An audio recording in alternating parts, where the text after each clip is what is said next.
Did you ever figure out if that bug was a stag or a rhinoceros beetle? Actually, I still haven't really looked into it. Why not? Weren't Rokuro and Aizen pretty curious to find out too? They're why I haven't. They both have really strong opinions, and they both make a believable argument. And if I determined it was a new kind of beetle entirely, my decision would change the very course of their fates. Their fates? I think you're exaggerating things. Hey, what are you guys talking about? We're still hashing out what that Rhinostagros really is. Kiddo here's holding off on his final decision because he's worried about how you'll take it. You're both adults. Can't one of you just give in so we can move on? It's a rhinoceros beetle. I'm not backing down on that. No, it's a stag beetle.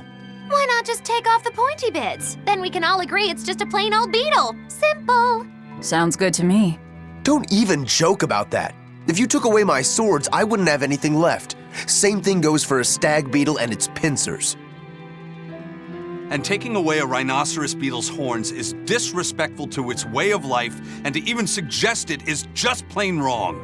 No, if we're going to argue it out over this, we need to exhaust every possible angle before coming to a conclusion. It's the right thing to do. Madam Eleanor! Here's that field guide to rare insects of Midgand you wanted me to get you. Thanks, Bienfu. Surely this book will have something about that bug. Yeah, here it is. This beetle's real name is Argonathocrassus, the thick-jaw beetle. It's named for its jaws? That must make it a stag. It's a drone beetle. The field guide says it's a really rare variety, too. I guess that's that. No, you're wrong. It's a brand new species. I call it the Laphicet rhinostagros. That's my decision, and I'm not backing down. I noticed you've come up with your little name for the kid. You sure are the sentimental type, aren't you? Oh? Calling him Fee doesn't cost me anything, and it's not like I gave it much thought. That may be the case, but no one else has taken even that token effort. And in doing so, I wonder if maybe you were trying to encourage him to be his own being. After all, one requires a name before he can consider his own identity. Having been given a name, he realizes he is his own entity, separate from others, and a certain formless essence comes to life inside him. And you're the one who set that process in motion for the kid. Whether you intended to or not, you changed him from a puppet into a living being. So what's your point? I've been with you since the start of this journey, haven't I? Wouldn't kill you to give me a nickname, would it? I've never really thought of us as being that close. And besides, you just forced your way into the group. Come now! I know you've got a bigger heart than that! Surely you have it in you to give a nickname to a dear friend! We're not dear friends. And even if we were, I'm not good at nicknames anyway. Please, I'm begging you! Okay then. Magi. Oh, come on, that's so obvious! Can't you put some heart into it for your dear friend? Fine. Lou. Do I look like an old man to you? You're not even trying! Okay then. Witchy McWitcherton. Interesting. Well, if I had to rank it against 1,000 other nicknames, I'd probably put it at number 1,011. A nickname needs to have charm. It needs to leave a lasting impression. Sure then. Hattie. Now you're just saying what you see! Book skirt. That's not any better either! Ms. Creepy Eyes. That's just an insult! Look, no nicknames based on what you see, and especially no slandering! Lil Miss Witch who smiles around you but stabs you in the back when you're not looking. Hey, that's personal information! Look, I told you. I'm not good at coming up with nicknames. Forget it! I should have known this wouldn't work! Aizen, what happened to those octopuses? Dial and Kurogane took them to the kitchen. They said they were going to make dinner for Kamoana. They're going to feed demons to her? A therion needs malevolence to survive. That's why they carried them off alive. What do they plan on making?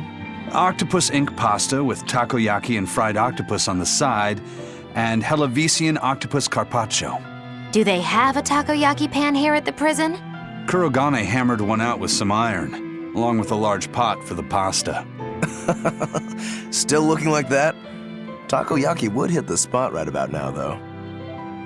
Octopus ink pasta, huh?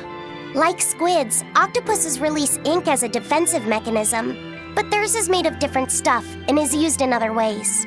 Squid ink is stickier and acts like a decoy, but octopus ink spreads out like a cloud of smoke. But squid ink has 30 times the savory flavor, so octopus ink isn't used in pasta all that often. Laphicet told me the same thing. He said that's why octopus ink pasta isn't very good. Laphicet said that? Yeah, so I ended up not making it for him. But I wonder... I guess it doesn't matter, since I can't taste it now. I'll taste it for you then. So make me some octopus ink pasta sometime, all right? All right, and I'll be sure to make some that doesn't come from demons. Hey, who did Eisen send that letter and cooking pot to anyway? I don't want to think about it. That walloping still stings. You've got to be curious though, right? Maybe. It was serious stuff. Whoever it is must be important to him. A lover, maybe. Eisen's lover. A child wouldn't be happy with that cooking pot, and a man wouldn't want it wrapped up so pretty. A young woman with Eisen's tastes, then. He'd be bound to fall for a miraculous match like that, right? I don't know. I bet she's that girl with the yellow umbrella. You really have a thing for her, don't you? I do not. That's not what I mean. Then pray tell, what do you mean? Huh? Eavesdropping, Eleanor? How unseemingly rude of you. Besides, Laphicet is free to like whomever he chooses. You're one to talk about eavesdropping, Moggy Lou. Anyway, it's just that the sunflower design on the wrapping reminded me of her. Now that you mention it, but does it really matter? He has someone to write to in any case. True. I can't help but feel a bit envious. What a nice way of summing it up, Velvet. So you were eavesdropping too, then? Say, what do you think about Eisen? Oh, so that's the kind of guy you're into, Huh. Not what I'd expect, but... No! I just feel there's something different about him. The way he picks presents, the objects that catch his eye. Oh, is that all? Boring. No kidding. All men have some kind of particular interest, big or small. I suppose that's true, but he seems a bit, shall we say, overly obsessive? Now that you mention it, he does have a tendency to ramble on about various topics. And it's not just the items he collects. There's more to it? Every weekend, he eats curry for dinner, and every time we go into port, he docks at the 3rd Bollard. Come to think of it, I heard the galley crew complaining that he always needs his pasta cooked exactly the right way. And when he needs a new outfit, he always goes to the same tailor and returns with identical clothes and boots. It all has to be exactly the same size and in exactly the same color. Turtle says he's very nitpicky. Sounds like he's not so much picky as he is a pain in the ass. But I do see a different side of him now. I thought pirates were all rough and filthy, but it seems they can be quite meticulous. Not much of a reassessment.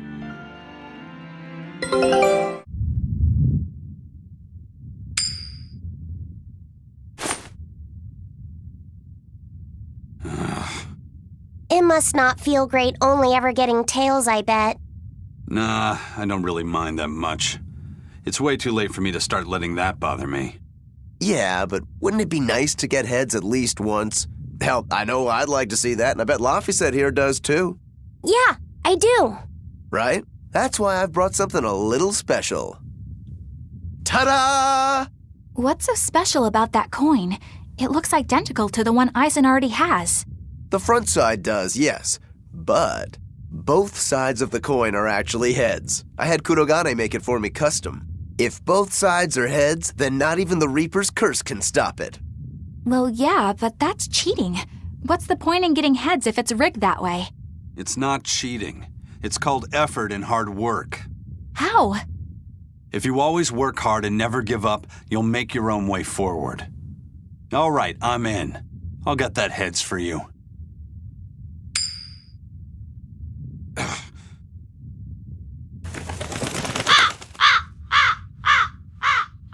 What? That crow just flew off with the coin. Those birds are attracted to shiny objects, I suppose. Damn it! I can't even win against a crow. Don't sweat it. I figured something like this might happen, so I had a backup ready. Go on, give it a shot. You'll show that curse who's boss this time. All right, here goes.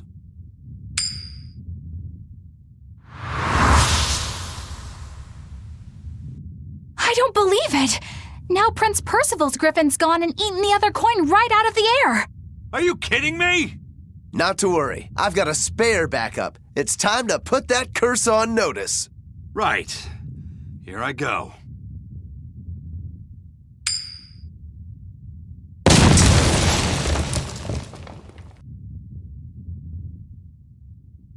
You gotta be kidding me.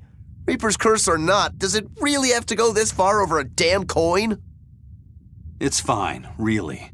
I had a feeling it'd turn out like this. Well, I sure didn't. Yeah, me neither. May I ask you a question? What? You're an Earth Moloch, yes? Why live on the sea when your kind sinks in water? I live on the sea because I'm an Earth Moloch. I'd be curious to hear more. Ifrid used to go on about how we should accept what we were born with. But one time he joked about the idea of a pirate who couldn't swim, and he laughed and laughed. I wanted to clobber him right then and there, but it wouldn't have changed the fact that I can't swim. I didn't want some predestined elemental affinity to control who I was. Instead, I underwent tough training to overcome it. Well, I guess that's one way to approach it. Did this training of yours bear any fruit? Well, as soon as I stepped into a river, a big flood brought down a landslide from the mountains and swallowed me up. Then, when I tried going into a lake, the seaweed suddenly multiplied and tangled around my body, nearly drowning me. And then finally, when I tried jumping into the ocean, a huge whirlpool formed with me at its very center. The Reaper's curse at play? As far as I'm concerned, my Earth affinity and my Reaper's curse aren't much different, in that they've both shackled me since I came into being. This is about pushing and challenging the constraints I was born with. So, did you eventually learn how to swim? Pretty much, yeah. As long as I never let go of my portable life preserver. Oh, Hey, Eisen, is there, anything we can do about the Prince's hawk? Griffin, I mean. Every day, it goes out on these hunts or whatever, and brings back the weirdest stuff. It's making a real mess out of the deck. Hawk's hunt? What's the big deal? Well, yeah, at first it was bringing back good stuff like seaweed and fish, things we could cook with. Sure, I was glad for a while, but then it started to escalate. Now we're talking 150 kilo ambercants and 350 kilo killer swordfish that it's catching. That's not a bad thing, is it? It just means more to eat. It is when they're being dropped from the sky onto the deck. Especially those killer swordfish and razor-sharp bills. What if somebody gets run through by one? Can't you just warn the prince that his bird needs to be more careful? Yeah, we could, but he looks so happy watching his hawk, I'd hate to spoil it for him. Yeah, the prince looks so happy whenever Griffin is flying free. He kept grinning and asking Grocky all nice-like if he wanted to fly some more. Grocky?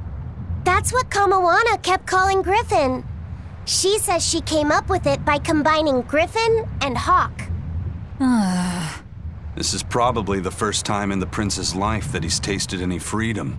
His whole life, he's only done what duty dictated of him. Letting Griffin fly was his first free act. To the prince, Grocky's an extension of who he is. So what are we going to do? Nothing, really. It's not like it really hurt anybody. But it's punctured some major holes on the deck. I'm sure even the prince knows when to rein it in. Let him have a little fun. He deserves it. I don't know about all that. I'd say the prince is letting his newfound freedom get the better of him. Hey, I was just up on deck and it looks like Griffin's caught an elephant tuna this time. An elephant tuna? That's the really big tuna that can swallow a killer whale whole, right? That almost sounds like a demon to me. Yep, huge fish, gills like elephant ears. I saw it myself. From the looks of it, I wouldn't be surprised if it was a demon. It's crazy valuable. On a good day, it can fetch 20 million gold on the market. But there's something ominous about seeing it hovering in the air above the ship. 20 million gold? I take back everything I said. The Prince and Griffin can do whatever they want. Did she say above the ship? Oh, hell. Benwick, we need to stop Prince Percival. Aye, aye, sir. Hey! Don't drop that on the deck! Are you listening to me?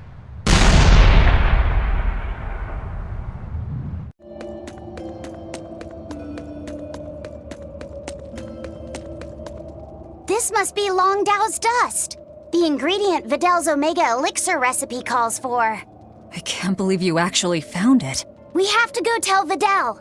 Maybe he's been able to translate the rest of the list. Yeah.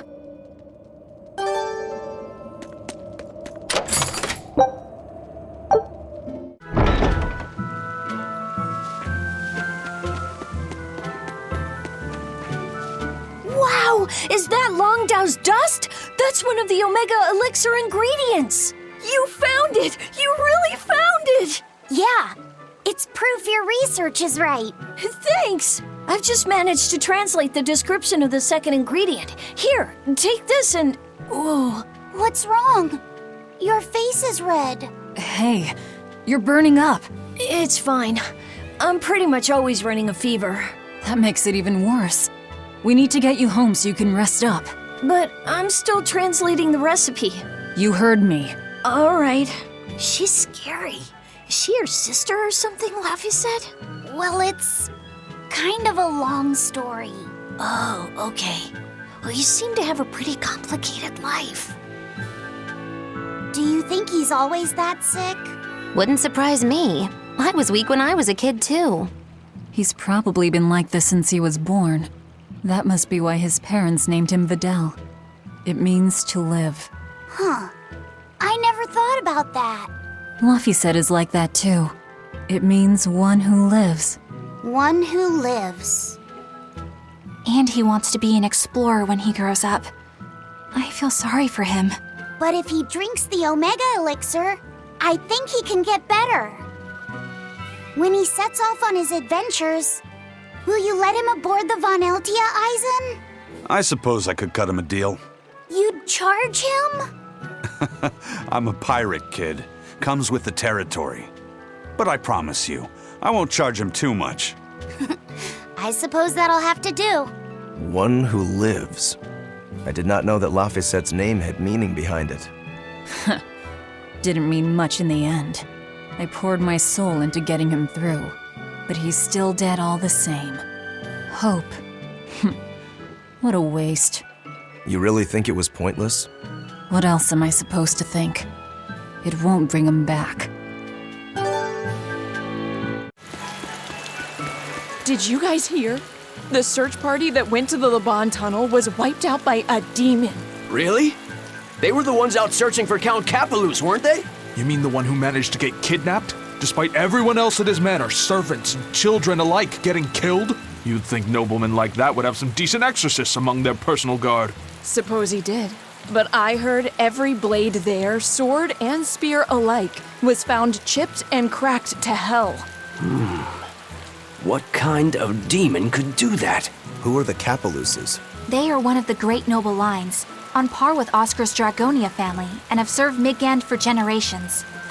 People refer to them as the royal family's hidden dagger. Unlike me, you never hear good rumors about them. They say behind the royal family's glory lies blood and tears shed at the hand of the Capelus family. But those are just rumors. Although I do know that in recent times, the Count had stood against the rise of the Abbey. I couldn't care less about the whereabouts of some noble. But we should be careful of the demon that took out all those exorcists. Yeah, it sounds like a worthy opponent.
Foe worth killing.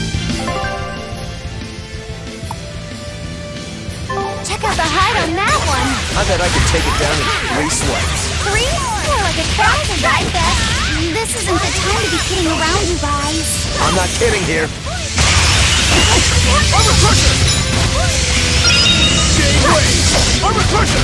Light healer! Double Haze! It's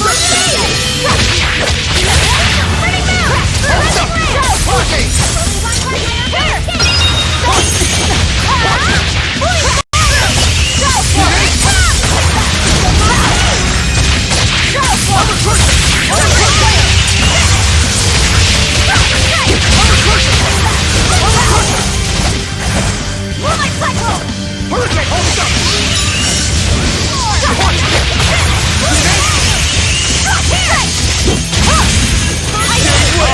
Armor Crusher! Blaze of wind, slice them!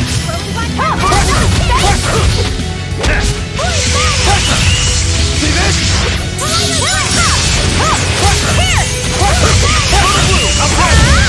Take this guy! I said! Let's go!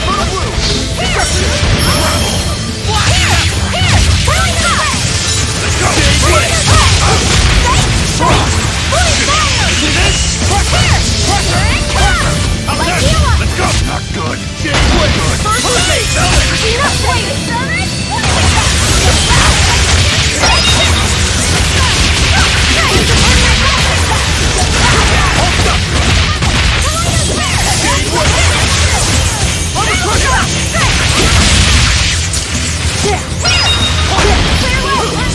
I'll finish this! No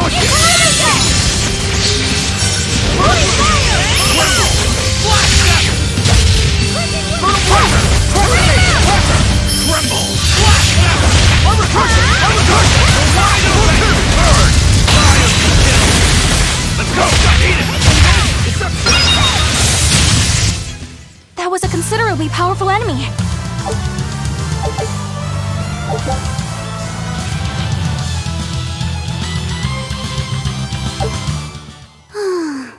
We won. I wasn't good enough. What do you mean? That demon was really strong. I don't mean the demon. I mean me. If Shigure were here, he'd have sliced it clean in half. But you use shorter dual blades rather than just one bigger one like him, so of course... No. He'd have done it with a shorter blade, too. You can't be serious. He's right. I think Shigure might really be capable of that. Yeah. He's done it before. Can I ask you a question? I don't mind. You want to know more about my clan? Yeah. Well, as the eldest son, Shigure became head of the clan and ran things for a while. But 3 years ago, a rumor started floating around that he was planning an insurrection, and our lord immediately called for his execution. Sounds like he doesn't waste any time. Shigure never particularly cared about our lord to begin with. All he ever respected was personal strength. Then did your lord send you to do the job? Yeah. The only thing that can take down a Rangetsu swordsman is another Rangetsu swordsman. I thought I could handle it. I knew his every trick and had the time and place all planned out. But when it happened... You got your ass beat. Yeah. He made a fool out of me. I came at him with a greatsword, and he just used a small one. All the training I'd done, I couldn't land a hit on him. A rude awakening if there ever was one. Damn straight. I couldn't deny it. Shigure cast aside my greatsword and just laughed. Train harder, he told me. I was so frustrated by my weakness, my inexperience. So much so that I wanted to end my own life. So much so that I turned into a demon. Rokuro. In the end, Shigure escaped, and I was arrested for failing to perform my duty and sent to the prison island. And the rest, as they say? So you regret not being able to kill your brother? Huh. I know it sounds crazy, but that's just who I am. I'm not here to judge you. I'm just using you for my own purposes. As long as you fight my enemies, that's all that matters. That's the plan. That's what I do best as a demon.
The boss has given me a message for you.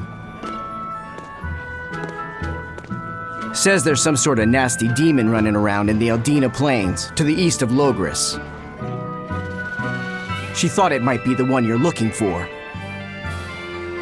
Wasn't the Eastern Highway closed off from Logris? That was only temporary. It's back open now. If you follow the road, you'll reach Stonebury Village. There you'll find one of ours who actually saw the demon. You want to know more? That'd be a good place to start.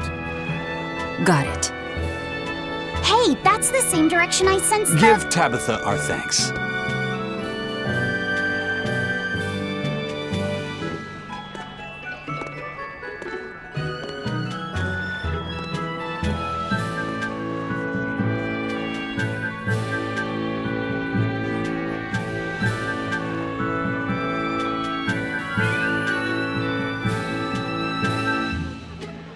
It's looking more and more like we're on the right track. We ought to go check out that Bloodwing story. Then let's start by going to Stonebury. Hey, Aizen, did I say something wrong back there? No. I just didn't think we needed to give the Bloodwings any information for free. Huh? He means the Earth Pulse points, kid. We're the only ones who know about them. But aren't we on the same side as the Bloodwings? We're not enemies with them. But I wouldn't go so far as to call them our friends either. That's just how it goes in the underworld. Things can change at the drop of a hat. A poison hat. But how are they supposed to trust us if we don't show them trust in kind? That messenger knew our faces, even though we'd never met. He was here waiting for us, even though we hadn't told anyone where we were going. You're right. We hardly know the first thing about them, and yet they seem to know every move we make. They could easily sell us out if it struck their fancy. They'll work with us as long as we're a useful ally in their resistance against the Abbey. But the more tricks we can keep up our sleeve, the better. We've got each other's back, but only as long as we hold a knife up our sleeve. That's what counts as trust in the underworld. That sounds terrible. But at least you can trust that Tabitha's cooking will be tasty. Can't argue that.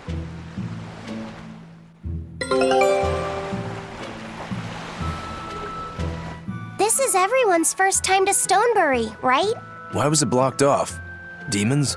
No, there was a great tornado on the Aldina Plains that swallowed up a whole merchant caravan. Hundreds gone in an instant. The cooling of the climate is causing bouts of odd weather. Thunderstorms, heavy downpours, and the like. Correct.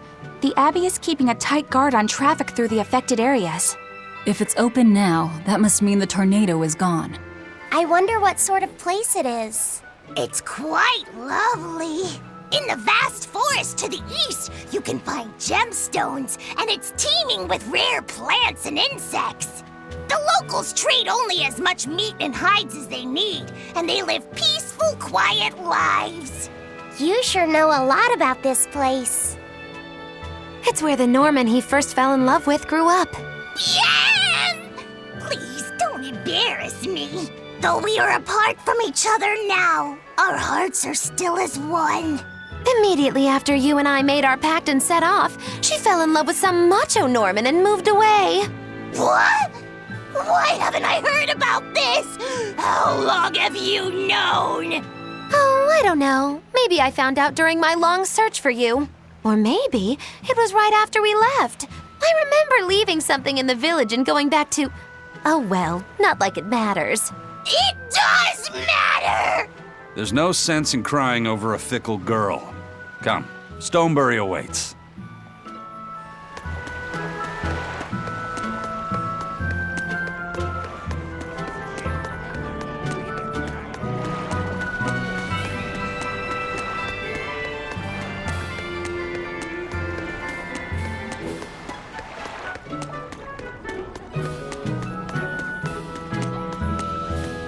The Eastern Plain is finally open for travel. I hear that the people of Stonebury are alive and well. My husband and I can breathe a sigh of relief. I wasn't worried about him at all. He talks tough, but he was really worried. Oh, sorry you don't know who we're talking about. It's his apprentice. What kind of apprentice? My husband's an architect. Even the royal family and the Abbey commission his work. He's been at the docks here on a job. He just finished and we're about to return to Logris. These people don't care about all that. Why did your apprentice go to Stonebury? He's young and talented, but a bit eccentric. He said he wanted to help create a new town, so he set off to the frontier. A craftsman has to focus on his work. Creating a new town. Ha! He should know his place. But my husband didn't disown him. That boy's fearlessness reminds me of my husband when he was young. So you understand how he feels then? I didn't say that. If he thinks he has the talent, he's free to do as he likes. But if he doesn't follow through with it to the end, I'll be done with him.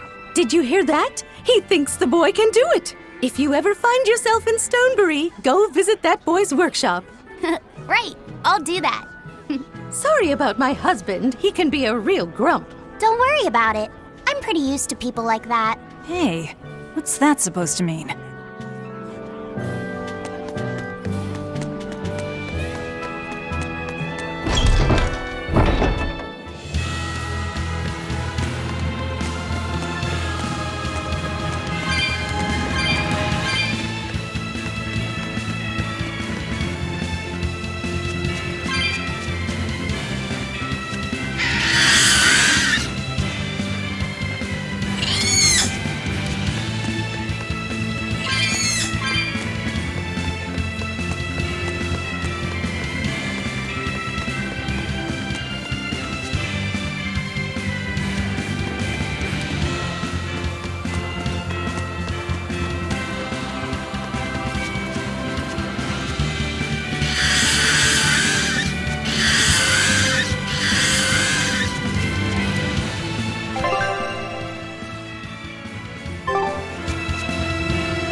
gotten used to it.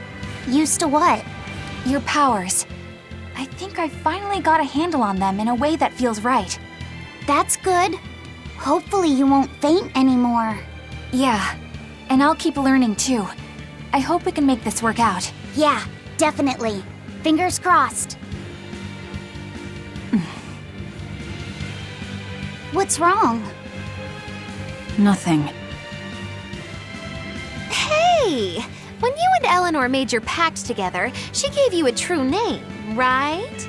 Was it a good one? True name? What's that? It's a special name in the ancient tongue given to a Moloch as a necessary step in forming a pact with a human. I gave Bienfu the name Fushicas. It means thing. That's pretty messed up. It's just my own little way of showing affection. So what kind of name did you get, Laphicet? What's the matter? She didn't give you a really weird name like Magilou gave Bienfu, did she? If you're not happy with it, I can talk to Eleanor about it later. So go on and tell me. I'm fine with it. And I can't tell you anyway. Well, you don't have to get so worked up about it. A true name is not something a Moloch just casually divulges to others. They carry a special meaning to us.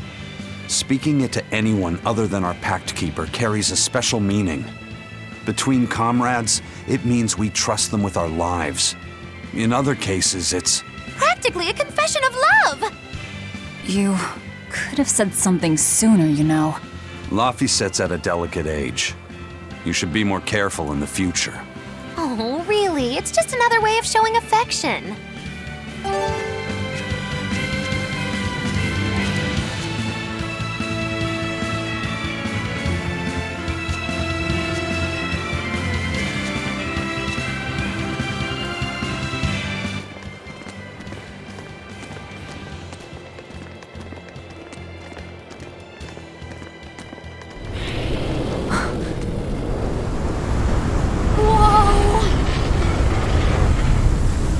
Dragon.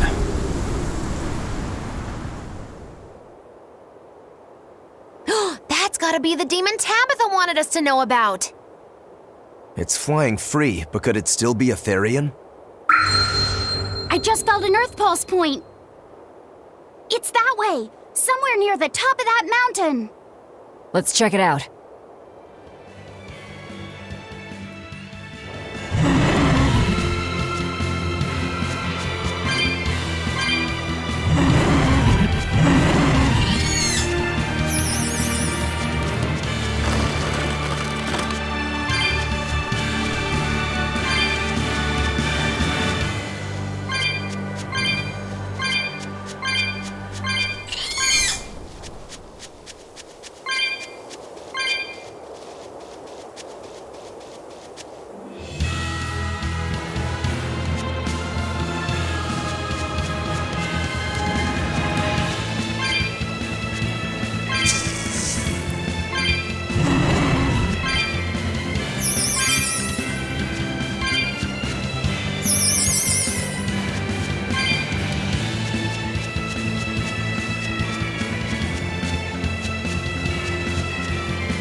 Yeah, I can really feel the Earth Pulse now. It's up above. Guess we're in for some mountain climbing then.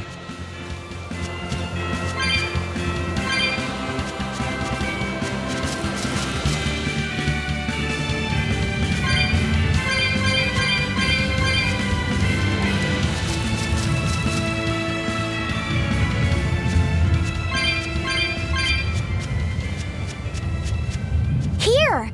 This is the Earth Pulse point I've been feeling. No therion and no barrier. I must have gotten it wrong again. I wouldn't be so sure of that. That dragon could well have broken its barrier. Or it might have been too powerful for the Abbey to subdue. You could be right. After all, dragons make for the strongest demons. The problem is, we don't know if it's a therion or not. Yeah. Let's stick with the plan and head to Stonebury to gather more information. Am I the only one here who thinks the real problem is how we're supposed to fight a frickin' dragon?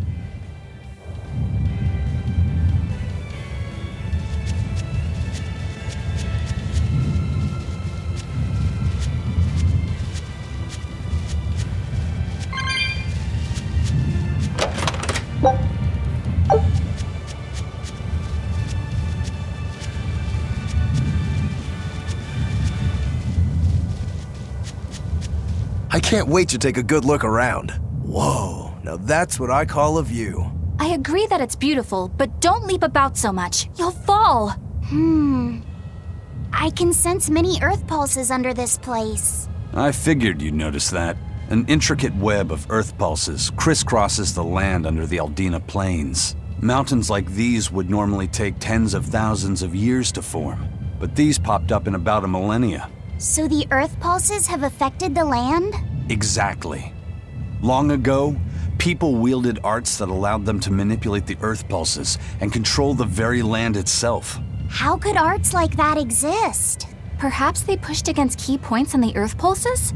Like how acupressure can improve a person's blood flow. That's a rather forced comparison, but you may be right. Either way, those arts have been lost for eons. I'm impressed, Eisen. You know a lot about everything. Not at all. There's so much I don't know. For example, the name of these flowers. That's why I travel. To learn. Aldina alabaster grass. That's the name of this flower? Yes. A long time ago, my brother showed me a picture of it in one of his books. They're fragile flowers. They die quickly on their own, but if enough of them gather together, they can survive. Fields of them form beautiful white carpets of flowers. In some cultures, they symbolize kinship, the bonds between people. Kinship? Huh. I'll remember that. You and your brother taught me something new today. I'll never forget either.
We will need to be extremely wary.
It was a close one, but I am the victor.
If I were a Bloodwing, where would I be? We'll start at the inn. It only makes sense. Yay! I found so many blueberries! What are you gonna do with all those? Make jam?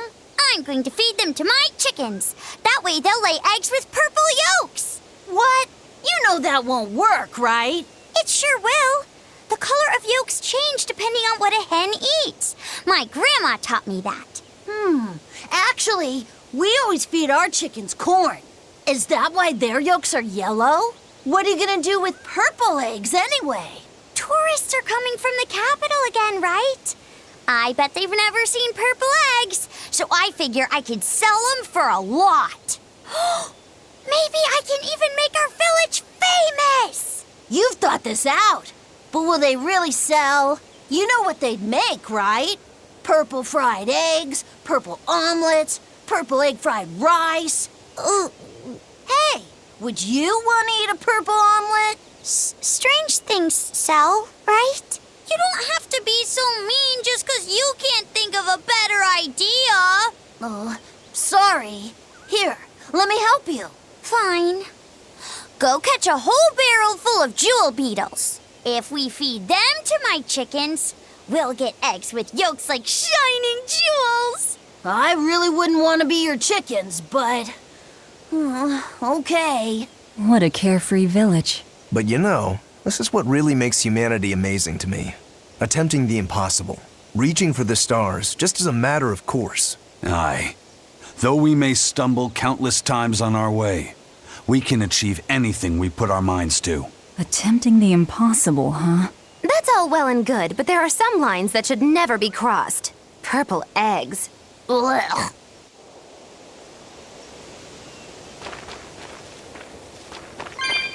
Raspberries, strawberries, blueberries, they all grow in abundance around Stonebury. We even have a fairy tale about it. One day the ground was covered with so many fallen berries, they all became stones. Stoneberries. Is that how the town got its name? The spelling has changed some, but yes, berries are an important part of this village. We harvest local berries to make jams, pastries, gels, and all sorts of sweets. Berry-flavored gels! I've never had one. We've exported our jam and fruit for a while now, but our raspberry gels are still being perfected. Aw, rats. Are the vegetables growing in that field special too? I don't think I've ever seen anything like them before. You've got sharp eyes. But that's right. They're a rare species of wild potato. They're red and they're called radish bells. We discovered them in the mountains nearby. Sadly, the potatoes are actually highly poisonous. Really? They look so good. They do. But the skin and the sprouts are toxic. If you aren't careful when removing them, it's Poisonville for you. Deadly poison aside, they're sweet, fluffy, and go great with butter. And when they're fried nice and crispy, they're the best. So just skin them and sell them. What's the problem? Yes, we've thought of that, but the way they are now, you have to peel off quite a bit before you get to the edible part. Peel one as big as your fist, and all you get for your trouble is a bit of meat the size of an egg yolk. That's why we're selectively breeding them. One day, they'll have only a thin layer of poisonous skin. Why not breed them to get rid of the poison altogether? With no poison, bugs will eat them, and they'll be more vulnerable to cold and heat. With potatoes, as with people, getting rid of everything harmful isn't always for the best.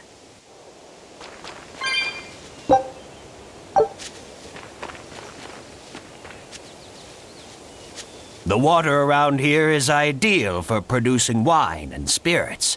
I've been thinking about fermenting something new. What will you make? This region's specialty is berries, so a berry wine? But the chilly air and level of humidity here should be just right for making an amber draft, don't you think? Considering the geography around here, the water must contain a high mineral content. If you use it to make a rice wine, the taste will be unique. I've considered all those options, but I must create something that can surpass my greatest rival, Sleeping Princess. But that's nearly impossible to make.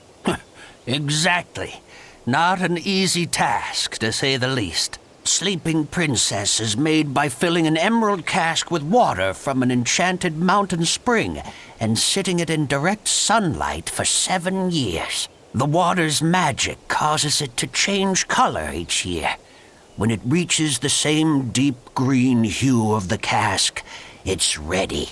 Solar fermenting, huh? It won't be easy to surpass a marvel of the winemaking world like Sleeping Princess. True, but I've finally found it.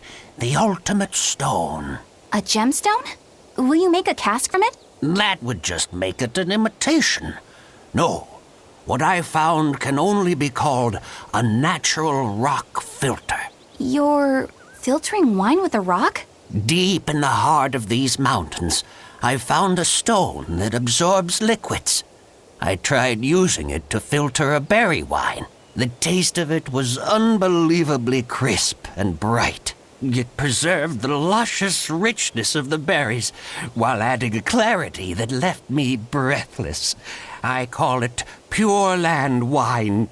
There is no better. May I have a taste? My apologies, but it took me 10 years to make a single thimbleful. I drank that thimbleful for my tasting.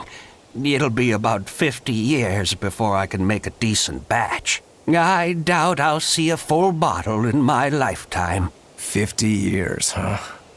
Meet you back here, then? I've never been so glad not to be human.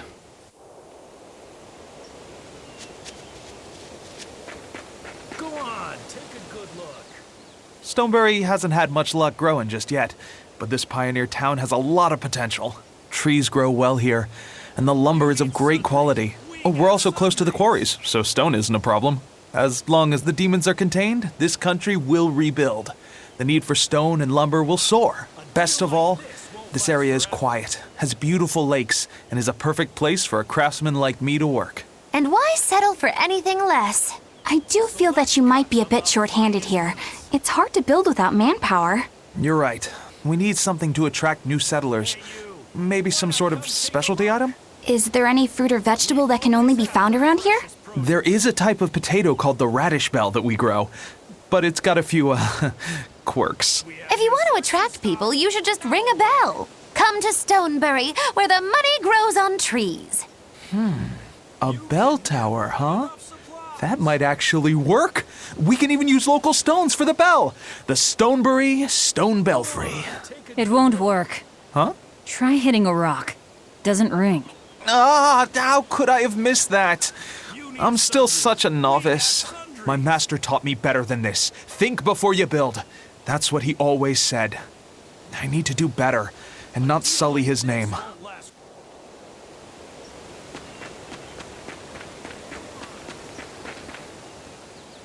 I was on my way home from a trip to Logres, crossing the Aldina Plains, when I saw it. Rain was pouring as if from buckets, and the wind was so strong I could hardly stay on my feet. From the vast darkness of the sky, a monster of tremendous size descended, like the essence of the storm itself. A huge flying demon? At that moment, a group of exorcists leapt out from their hiding spots and began to battle the demon beast. But it met their swords with its fearsome horns, and a swipe of its tail threw the noble exorcist's back. Horns and a tail? Where did the demon go? I couldn't tell you. I was so frightened, I ran away and never looked back. I hope the Abbey can get rid of it, but the beast took out 3 exorcists with a single blow. Come to think of it, another person was there too. He faced the demon and told it to stop. Zavid.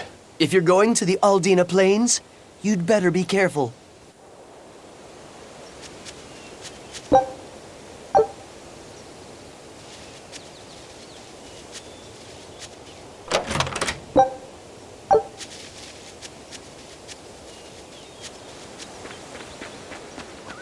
Select cuts of the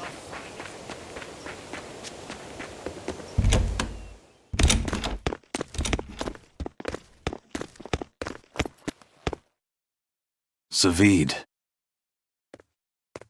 Well, hello, sailor.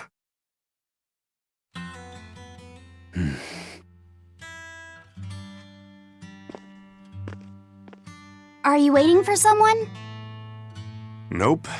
Just saying a prayer for someone. Someone? Let's go. Clearly there aren't any bloodwings here. You're just going to leave? I'm right here. Everybody has times they need to be alone.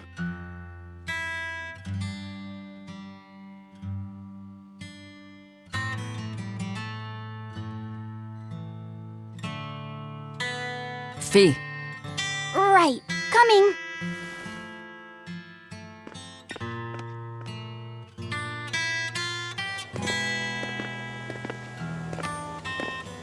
What do you think he was praying about?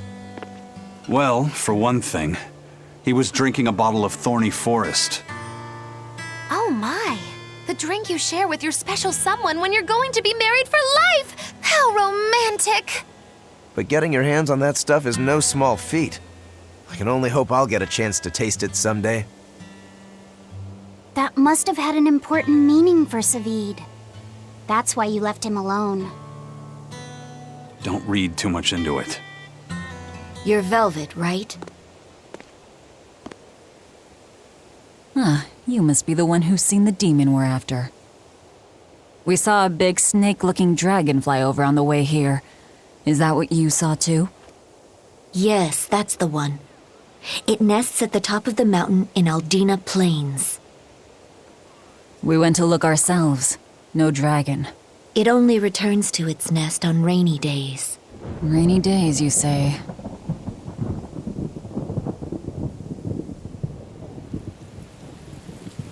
Oh, just look at what you went and made the weather gods do. This doesn't bode well. Not at all. Thanks. We'll give it another shot.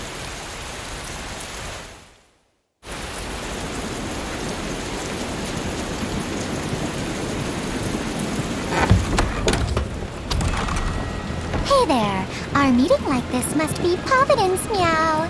We're in a hurry. Save it, cats. All the better, meow. I've just stumbled upon a perfectly nifty piece of stone just for you. What's it for? That's not a geoboard, is it? Bingo! I dug it out of some ruins, meow. They were made by Norman Meowny years ago for surfing along Earth pulses, but I can't use it, so I figured I'd pawn it off on someone else who could, meow. Wait, Norman made this? That doesn't exactly inspire confidence. Don't be so mean! We're capable of exceptional things! Sometimes. When a Norman speaks their own name, the board springs to life and whisks its masters away at top speed. They'll even plow right through weak demons. You can say it's our masterwork, even if we sorta stumbled on it by accident. Huh. Well, then I apologize. So we can ride this as long as we have Bienfu with us, right?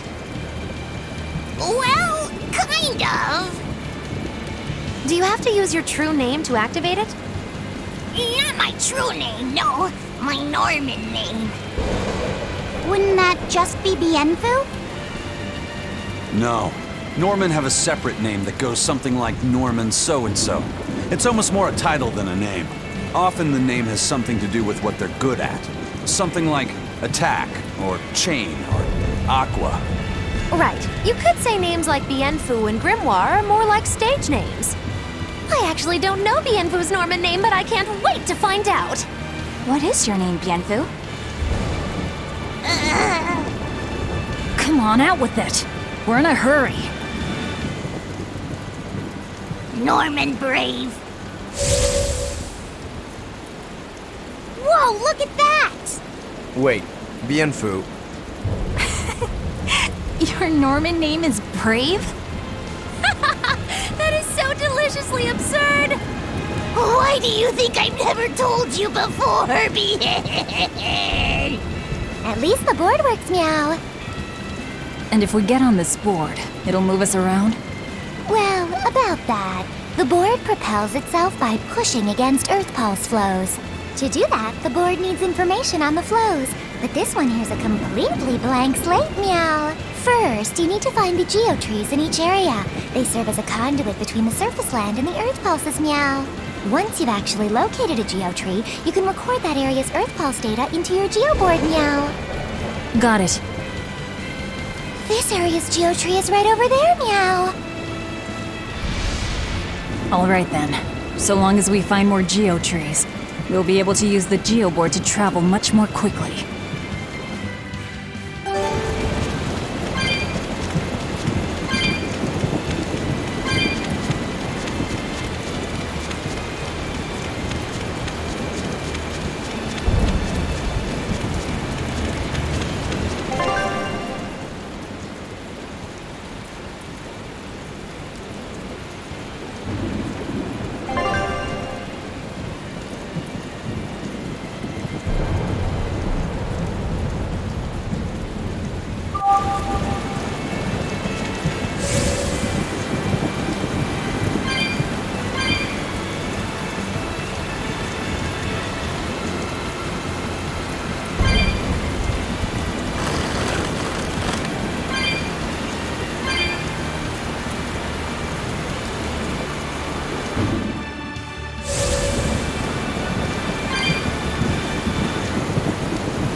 Well, that's going to come in handy.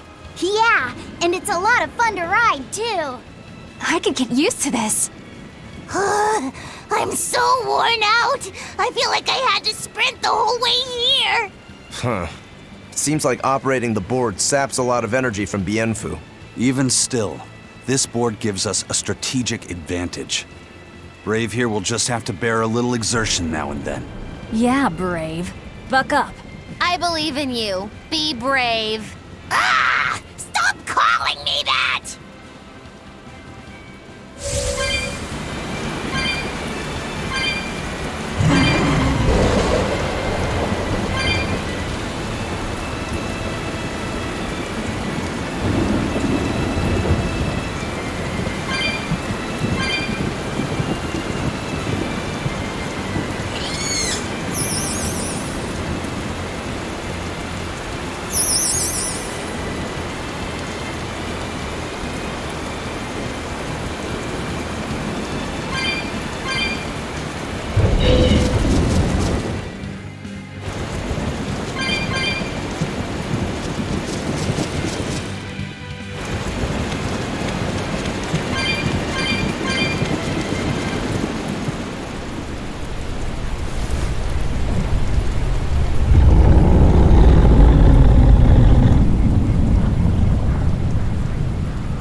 It looks so deadly.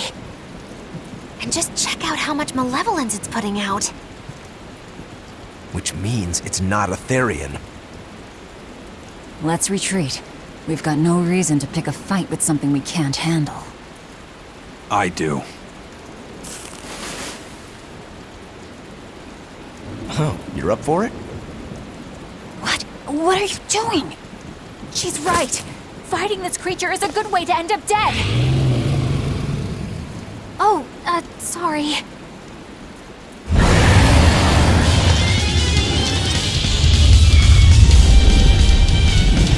Well, no turning back now.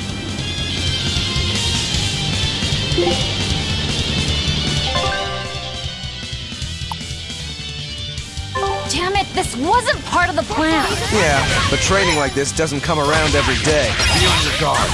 One wrong move and you're done for. I know, that's the fun part.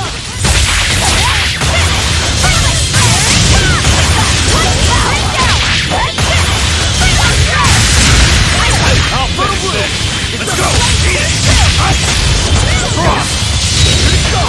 Good.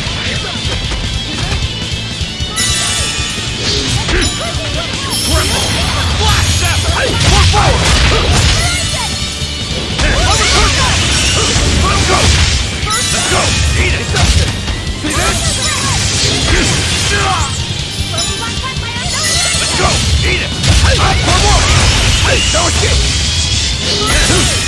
See this? Hold up. You're wide open. Let's go. Eat it.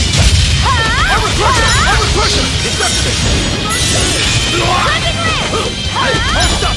Let's go. Eat it. Armor crusher. Enough waiting.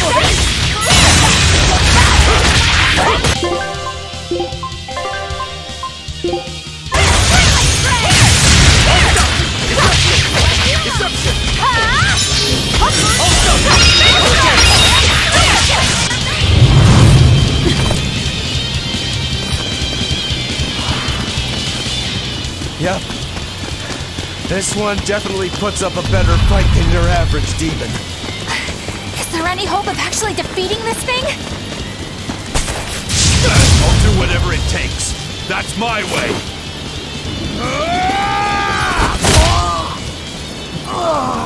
Sabine! Yeah. I see you're out for blood, as usual. You knew, didn't you, Eisen?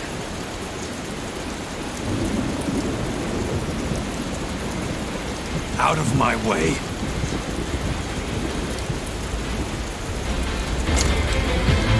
What? Are you protecting the dragon? She's not a dragon! Huh? Back off, or I'll make you back off.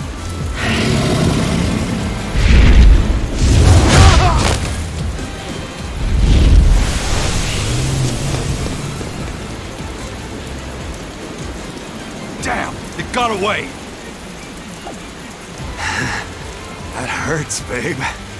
And here we hadn't seen each other in so long.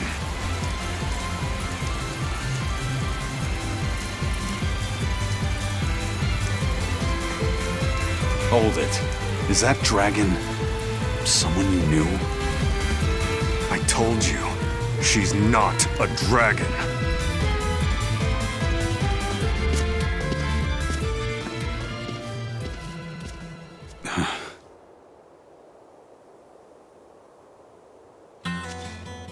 So, it seems old Check Out My Pecs and the dragon have some kind of close ties.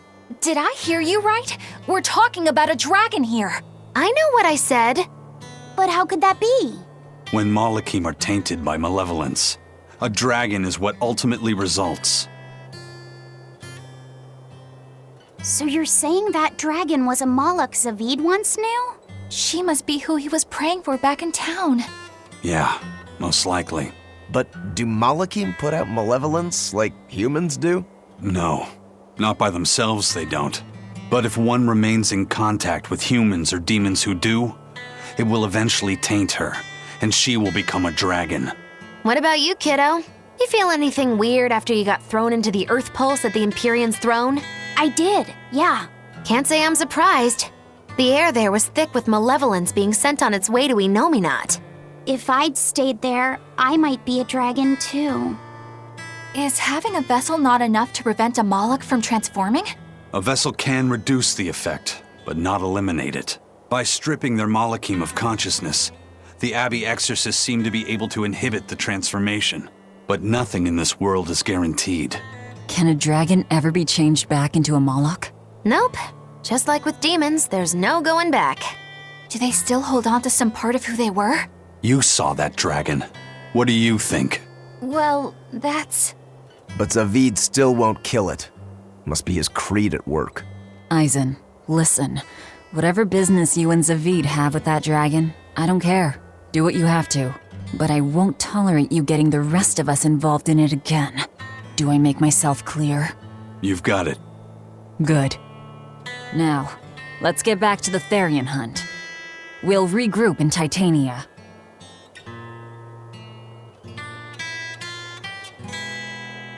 If what Eisen said is true, then could I wind up as a dragon someday? Or Eisen too? I don't know.